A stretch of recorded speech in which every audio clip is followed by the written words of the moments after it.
But mentioned a little earlier, big semi-final series coming up for a lot of teams.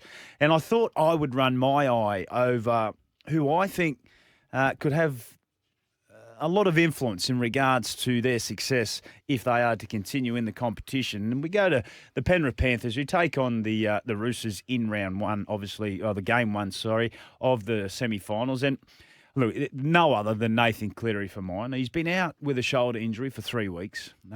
They lost in that game, 24-22 to the Melbourne Storm. They then lost to the Canberra Raiders the following week. So there is a little bit of obviously he is their linchpin. He's their main man. They got the job done over South and only a narrow win over the Titans. Now, what he does do, when he comes back into the team, we've heard from Ivan Cleary throughout different parts of the week. He gives everyone stability. He gives everyone's mind, puts everyone's mind at ease. Yes, they haven't been at their best, the Penrith Panthers. They've won those games, but this is go time. 3-time premiership winners. They understand what semi-finals football is all about. Their favoured son is back into the team. I think he is the man for them, as we've seen so often already. He's played many games with an unstable shoulder, though, and what can he expect? Well, he'll be in a little bit of pain. There's no two ways about that. But he's not the only player playing this time of year that's in a bit of pain. I mean, there's pain injections going on left, right and centre at this time. I think he'll be okay, Heels. I think his inclusion back into the side will be enormous, and I think they'll put everyone's mind at ease. Now, one team that did have injuries hit was the Roosters. Obviously, no Victor Radley, no Sam Walker, and no Brandon Smith. So they've been smashed with injuries. But one man I think that can really change their tact or their path, and they've got some wonderful players and some really big-name players in their group moving forward. But Joey Manu for mine, the loss of obviously Walker and Smith, I feel there's no one in that team, I think, that has the influence more than Big Joey. He's played fullback, he's played six. We've seen what he can do. But at different stages, he's watched the game go past him. And you sort of sit there and go, geez, I wish Joey might get his hands on the ball. And invariably, when he gets his hands on the ball, Heels, good things come off the back of it. He is so big, so strong. He's got wonderful skill. And he won't be there next year. He's got to leave it all out on the table. He's off to the rugby along with Joseph Suaalii. So there's a lot laying on the line for Joey Manu, who I think can have such an influence in this game moving forward and obviously progressing into the semi-finals. If they lose, they will get another bite. I think Joey Manu is enormous for the Roosters. Good call. Storm and Sharks. Yeah, Melbourne Storm, the player of the competition. I think he's along with, I think James Tedesco's a little smoky in this area as well with the Dally M.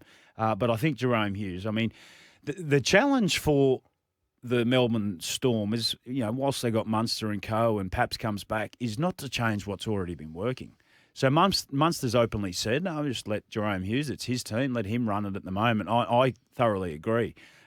Munster can do his bit, but Jerome Hughes has been in career best form. He has dominated the competition. He's been able to do that right from the start. He's been the constant there at the Melbourne Storm this season because they have had some instability at different stages, and I cannot wait to see what he's able to provide for them in this semi-final series. He's a bit taller than I thought, Jerome Hughes. He is. He's a great running halfback.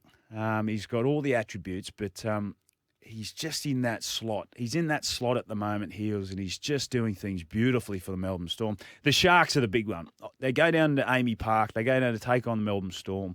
Have been 0-6 in semi-final football. Ew. Now, if they do lose to this game, they will get another opportunity. But I think it goes without saying the pressure and all eyeballs and spotlight will be on Nicho Hynes, still yet to own a big game.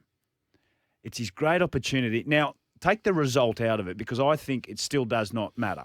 Obviously, they want to win the game, but for Nicho, he needs to own this performance. He needs to give his teammates some confidence to say, well, I can own this performance. And I think no one will come out and say it, Heels, but I think subconsciously his teammates may feel that same way as well. Obviously, you're not going to say, oh, yeah, Nicho's got to own the big moments, but 0-6 at different stages, him at number 7. There's been this noise around the Sharks of a whole not being able to own a big game. It's 0-6 in the semi-finals. But Nicho Hynes has to own the big moments. And it's not about the win, lose or draw. If he goes out there and puts in a great performance and they just get beaten, well, so be it. But it's a big step forward in him. Is he a bit traditional? Can a rampaging defensive pack like the Storm get to him?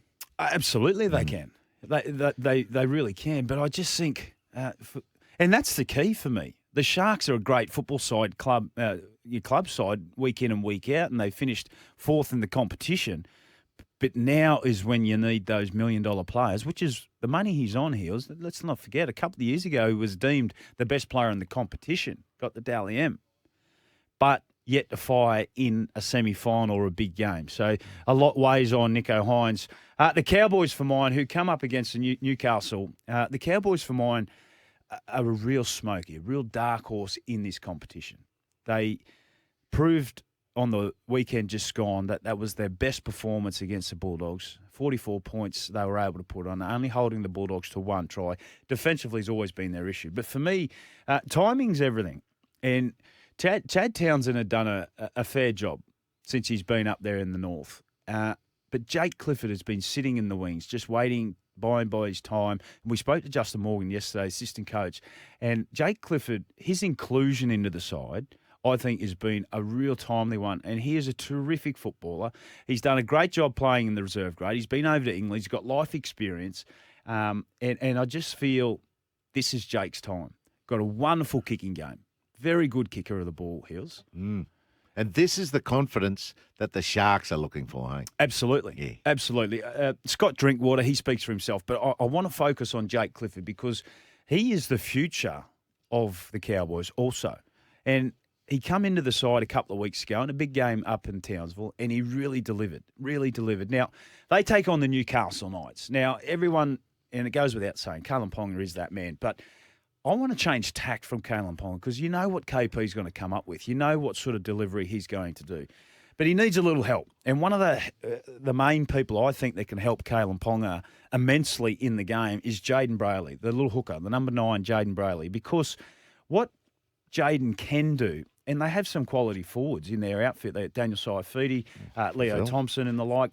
But he needs to have another point attack. They need another point attack because when you're playing good defensive sides and you've only got limited points of attack, that being your 1, 6, 7, 9, I feel as though that Jaden Brayley can really step up in this area. I feel as though he can really own that middle part of the field and really sort of create a little bit of instability of the defensive line just by the creativity he's able to provide with those middle forwards. Adam Elliott, Frizzell, the list goes on. So a big semi-final series or a big game coming up for Jaden Brayley because Cogger is steady. We've seen what he's done. Phoenix Crossland, who's in the halves, is a hooker / half / worker. So a really, really big opportunity for Jaden Brayley and for the Newcastle Knights, which then goes to the last game. The Bulldogs up against Manly. Now, the Bulldogs, for me, who we touched on before, have been the surprise packet. Well, not surprise packet. They've been the fairy tale. They haven't played semi-final football since 2016, 8 years. It's been a long time between dregs for the Bulldogs. Now, there's a lot to like about what you see from the Bulldogs, but Stephen Crichton, arguably the best player, well, he's the best centre in the game, but what he's brought to this club has been enormous, along with some other players, but in particular his leadership. And this is where it comes to the forefront now. He's played in big games, 3 premierships in a row. Stephen Crichton gets the opportunity to lead these players, and they will follow. They have followed him all season. Will they win the game? I'm not sure. They're absolutely up to their eyeballs in it. And I think Stephen Crichton will be that man that people will be going, this is why he's at the club. This is why we're in the position we're in now. He needs some friends to jump on the back of him, and they will. But I just think it's a great opportunity for Stephen Crichton and the Bulldogs to progress forward in the semi-finals, which takes us to... Because their belief that they're ready is not total, is it? Correct. Yeah, I mean, are they just happy with making the semi-finals? Is it a big pass mark, or do they want to continue to move forward? I think they've got the opportunity for both. They've hit a hurdle over the last couple of weeks, but I think this will be a great game and should be an enormous crowd. Manly Seagulls for mine. We've just spoken with assistant coach a little earlier, Mick Ennis, and he gave his sort of viewpoint on, obviously, Tommy Trbojevic, who comes to the forefront. But for me, and I've been open and honest about saying this, Manly Seagulls have all the attributes. They have all key players in all key positions. You go through their halves, DCE, Tommy Trbojevic, Jake Trbojevic, Luke Brooks, 229 games, Heels, has never in his career played a semi-final. This is his first opportunity. So he's going to be absolutely jumping out of his skin to come up with a performance. But for me, it's always hinged on their forward pack. 197 centimetres, 6'6", 120 kilos. They're the facts. They're the figures behind Taniela Paseka. Too inconsistent this season. The potential that he has is endless. He is an incredible athlete, size, speed, all the above. But it's just been so inconsistent. When he is able to own that middle part of the field, the rest takes care of itself.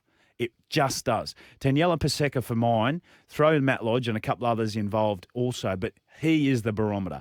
If he goes after the contest and understands, Heels, that he is 6'6" and 120 kilos and goes after the physicality, goes after the game and goes after the Bulldogs in the middle, like we saw a number of weeks ago, they will make a run in this competition.